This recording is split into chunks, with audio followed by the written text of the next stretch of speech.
I found a strange coin that gives me super luck, but using it comes with a deadly price. I never believed in luck until I found a coin on the ground that seemed to change everything.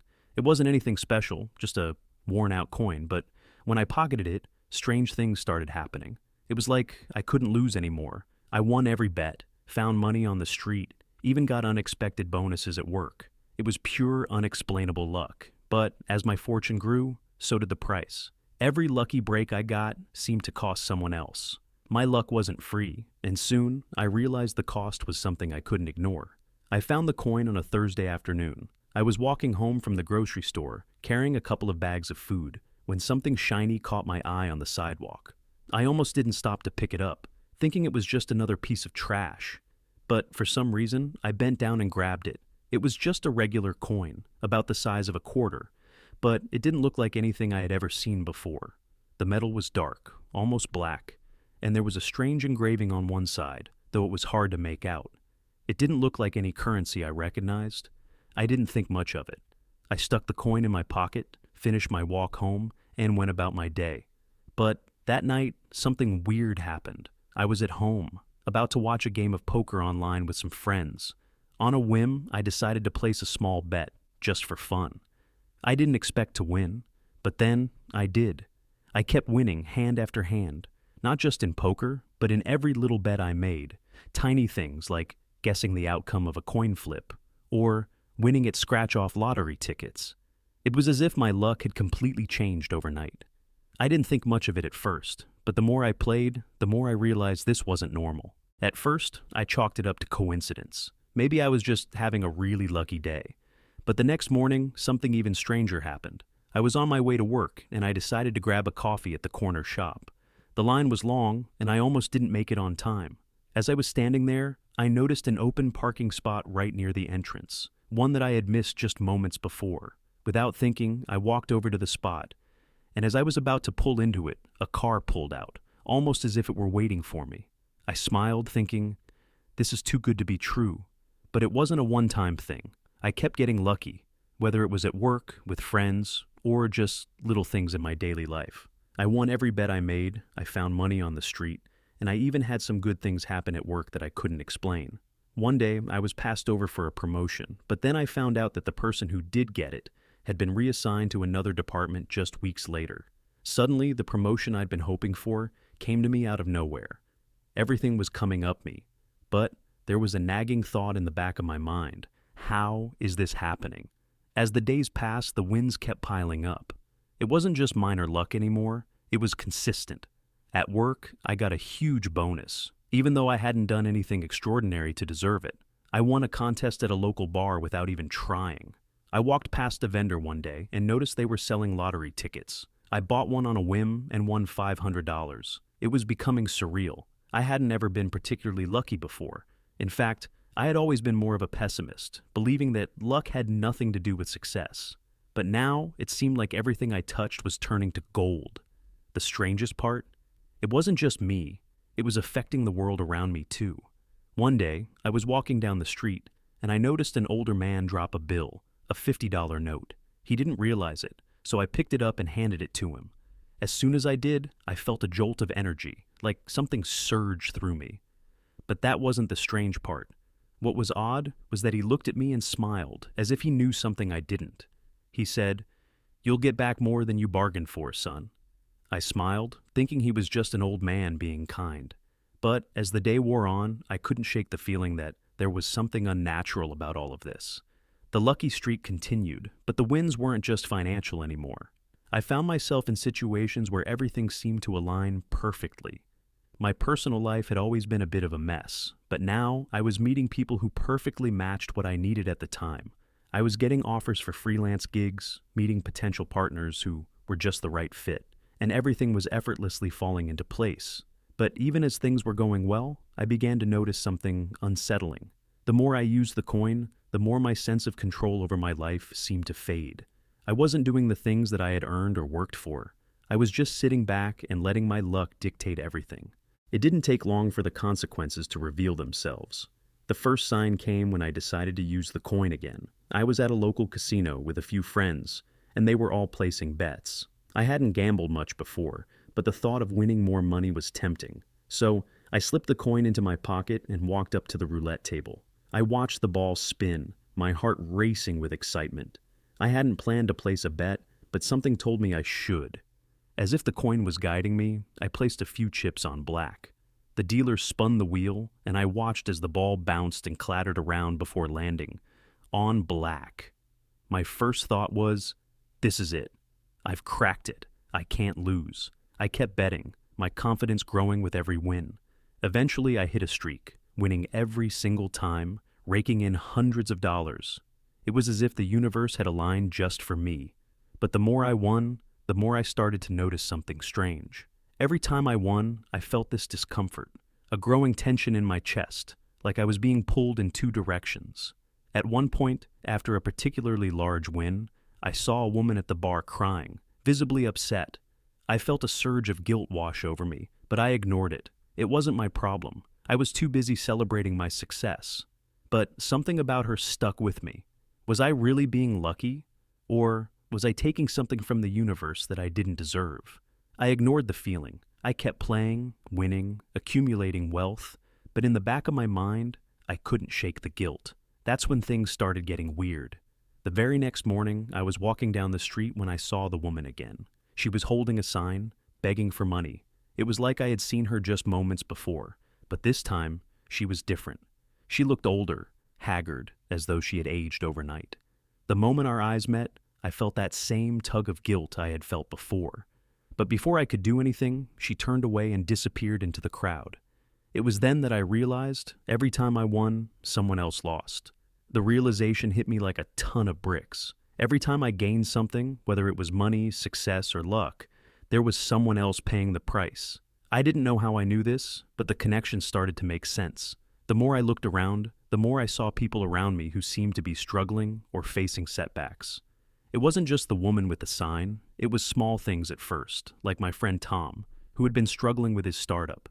He'd been trying for months to secure an investment, but as soon as I started winning, things started going south for him. Investors pulled out, contracts were delayed, and his business faltered. The worst part? I could feel a direct connection between his misfortune and my success.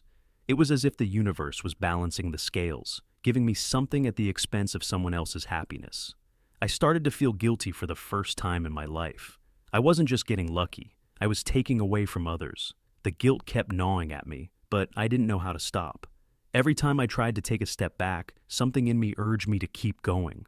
One more bet, one more gamble, one more success. My luck wasn't just random anymore, it was addictive. Then it happened again. I was walking out of a convenience store, and I noticed a car pulled over at the side of the road. A man was standing beside it, looking confused.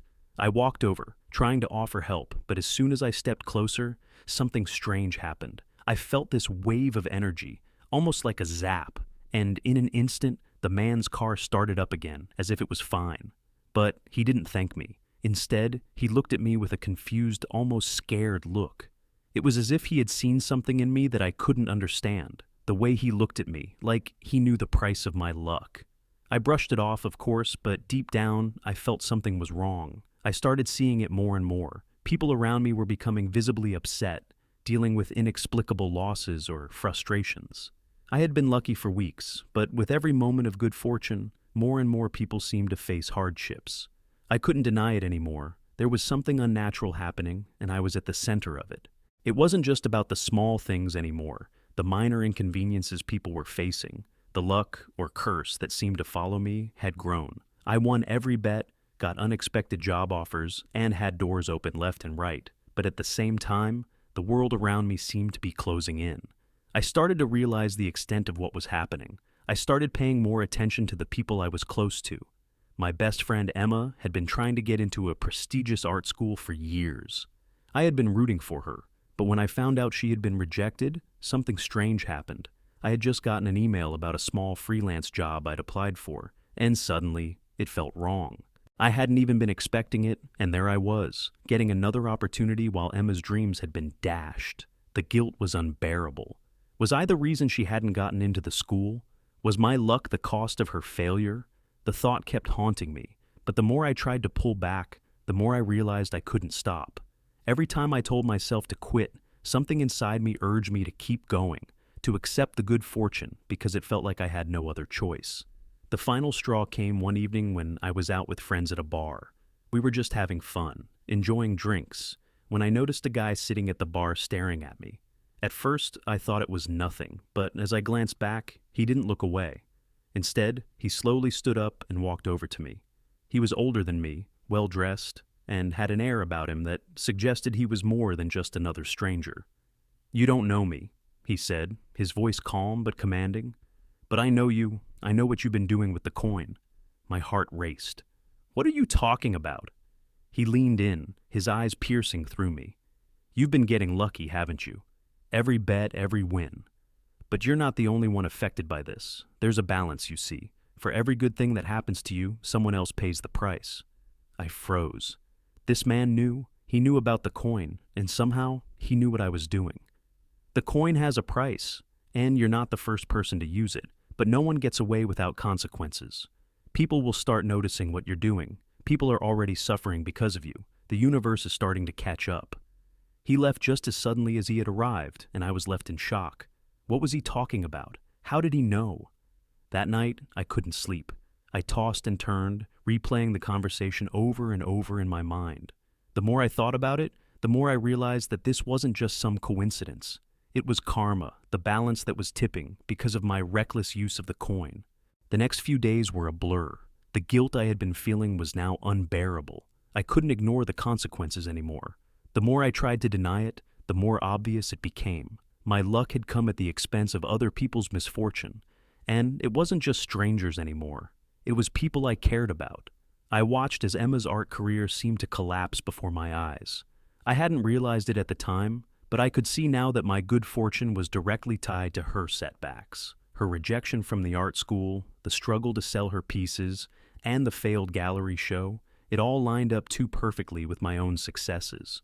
It was like my success was her failure. And it wasn't just Emma. Even my family was being affected. My sister had been trying to pay off her student loans for years, but after I won a massive betting jackpot, I noticed her financial situation seemed to take a turn for the worse.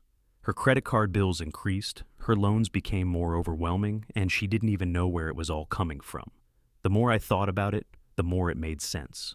My luck was stealing from them. My wins were their losses. I had been avoiding the truth for so long, but now it was inescapable. Every time I used the coin, every time I allowed myself to benefit from its power, someone else suffered. It was as if the universe was trying to tell me something, but no matter how hard I tried to stop, I couldn't. I needed the coin, needed it to keep everything in my life in perfect order. It wasn't just about the material gains, it was about the control it gave me. I was addicted to it. Then, the strangest thing happened. I was at home one evening, sitting at the kitchen table, when I noticed something odd. The coin, which I had kept hidden in my drawer, was glowing. It wasn't bright, but it was unmistakable. A faint, eerie light emanating from its surface. I reached out, hesitant, but I had to know. I took it in my hand, and the moment I touched it, a cold chill ran down my spine. Suddenly, I was overwhelmed by a vision. Flashes of faces, scenes, moments of my life. But it wasn't just my life. It was everyone around me. People I had never met, yet their faces were familiar. Their lives intertwined with mine, tied to the coin's power. And in the distance, I could see a shadow, looming over everything, like a dark cloud hanging over my choices. A voice echoed in my mind. It wasn't my own, but it felt like it came from the coin. Every time you use me, someone else pays the price. Your luck has consequences, and those consequences will catch up to you. I dropped the coin in shock, backing away from it. The room felt colder, the air heavier. What had I done? What had I unleashed? The weight of it all settled in my chest. My luck was ruining everything. It wasn't worth it anymore. But I couldn't stop. The urge to use the coin, to win just one more time, was too strong. I wasn't sure how to stop it. The addiction was real. I felt like I was on the edge, unable to pull myself back from a path that had already been set in motion. The more I tried to resist, the more the pull of the coin seemed to grow stronger. It was like a constant hum in the back of my mind, urging me to take one more chance, make one more bet, do just one more thing. And with every little success, I felt the weight of the consequences pressing harder on me. But the temptation never faded. I couldn't ignore it. The coin was controlling me, or at least, that's how it felt. The small victories became bigger ones, and the more I won, the more I lost in return. I watched as people around me, the people I loved, suffered from the ripple effects of my actions. But somehow, I convinced myself it was worth it. The worst part? I started to feel like I didn't even care about their pain anymore. The high from winning, from getting everything I wanted, blinded me to the consequences. My friends stopped talking to me, Emma became more distant, my sister spiraled deeper into debt, and all I could think about was how lucky I had been. One night, I was walking home from a bar, feeling on top of the world after a huge win. The air felt colder than usual, and the streets seemed oddly empty. I was about to cross the street when I heard a voice call my name. I turned around, but no one was there. For a split second, I felt a shiver crawl up my spine. Stop! It wasn't my voice. It wasn't anyone I recognized. But it felt like the voice was coming from everywhere. It was the same eerie, haunting voice I had heard in my mind when I first touched the coin. It was a warning. But I didn't stop. Instead, I kept walking, ignoring the cold dread that wrapped around me. But as I passed the corner, I saw something that made me freeze in my tracks. The woman, the one from the bar, the one I had seen earlier, the one who had been invisible until now, was standing in front of me. Her face was gaunt, her eyes hollow, and her body seemed to flicker like she wasn't fully real. "You don't understand," she said, her voice low and shaky. "The coin is draining you, and everything around you. You think you're winning, but you're not. You're just taking from others to fill the void. And you won't be able to stop until it's too late." I tried to step back, but my legs felt frozen. I couldn't move. "What are you talking about?" She stepped closer, her eyes piercing mine. "You think this is luck, but it's not. It's a price, a debt you don't understand. Every time you take something, it costs someone else. And when the coin's debt is too much, it will claim everything, including you." I finally broke free from the paralysis, backing away, heart pounding in my chest. But she didn't follow. She just stared at me, her expression filled with pity before vanishing into the night. I didn't sleep that night. My mind was racing. The woman's words echoed in my head. "The coin's debt is too much. It will claim everything." I tried to brush it off as some kind of hallucination, a result of too much luck and too much winning. But deep down, I knew something was terribly wrong. The coin wasn't just giving me luck. It was taking something from me, something I didn't understand. The next morning, I woke up feeling strangely empty, as if I had given away part of myself. It wasn't physical, but it was there, hanging over me. I tried to distract myself, go about my day as normal, but it wasn't working. I couldn't ignore it any longer. The consequences of my actions were catching up with me. I went out for a walk, hoping the fresh air would clear my head. But as I walked down the street, I saw faces I didn't recognize, people who looked angry, like they were searching for something. I passed a store, and when I glanced inside, I saw the man I had helped with his car weeks ago. He was standing at the counter, his face pale and filled with dread. I wanted to walk away, but something urged me to approach. When he saw me, he looked at me with wide eyes and whispered, "It's already happening." "What are you talking about?" I asked, my voice trembling. "You don't get it, do you?" he said, his voice hoarse. "The coin. It's not just your luck. It's draining the life from everyone around you. You're taking their chances, their opportunities. And now, it's coming back to collect. You need to stop, before it's too late." I didn't know what he meant, but I felt the weight of his words. As I turned to leave, I looked back one last time and saw a group of people standing outside the store, all watching me. And for the first time, I realized that the faces weren't just strangers. They were the faces of the people whose lives I had affected. They were the ones who had paid the price for my luck. I couldn't ignore it any longer. The coin, the luck, the string of successes that had made my life seem perfect. It all came with a cost. And now, that cost was staring me in the face. I could see the people around me, their lives affected by my choices. The woman at the bar, the stranger I helped with the car, my sister, my friend Emma, everyone I had gotten lucky at the expense of. The weight of the truth felt crushing. I hadn't wanted to believe it, but now it was undeniable. The coin wasn't a gift. It was a curse, one that drained others of their potential, their chances, their futures. And it was slowly draining me too. The emptiness I felt growing inside me wasn't just guilt. It was the toll the coin had been taking on me, a toll that would only grow worse the longer I kept using it. I knew I had to make a choice. I could keep the coin, keep riding the wave of success, knowing that people would continue to suffer for it. Or I could let it go, give up my luck, and face the consequences of my actions. But the thought of losing everything I had gained, the money, the success, the feeling of being invincible, it made my chest tighten. I couldn't keep living this way. I couldn't keep using the coin and watching people lose everything for my gain. I went back to my apartment that night, the coin burning a hole in my pocket. It was time to end it. I walked over to the small box where I'd been keeping it safe, but instead of putting it away, I held it in my hand and stared at it. I was afraid, but I knew what I had to do. Without a second thought, I walked to the balcony and threw the coin as far as I could. It flew through the night air, disappearing into the darkness below. As soon as I let go of the coin, I felt an overwhelming sense of relief, as if a weight had been lifted off my shoulders. The emptiness inside me started to fade, and for the first time in weeks, I felt whole again. But it wasn't just about me. I felt like I had given the people around me a chance to reclaim what had been taken from them. My luck, my wins, they weren't just mine. They were meant for everyone, for all of us. But there was a price to pay. I knew that. The next morning, I woke up to find that things had changed. Emma got a call. The art school had offered her a spot after all, citing a mix-up with her original rejection. My sister called too. Her financial issues had been resolved through a miracle offer from a new employer who had found her resume by accident. And as for me, my job continued. But now I was living in a world where I had to earn my successes. No shortcuts, no easy wins. It wasn't perfect, and it wasn't without effort. But it was real. So, what would you have done if you had the coin? Would you have kept it, riding the wave of success at the cost of others? Or would you have let it go, knowing that true luck is something earned, not taken? Let me know in the comments below. If you enjoyed this story, don't forget to like, subscribe, and share with your friends. Sometimes the price of luck is far more than we're willing to pay.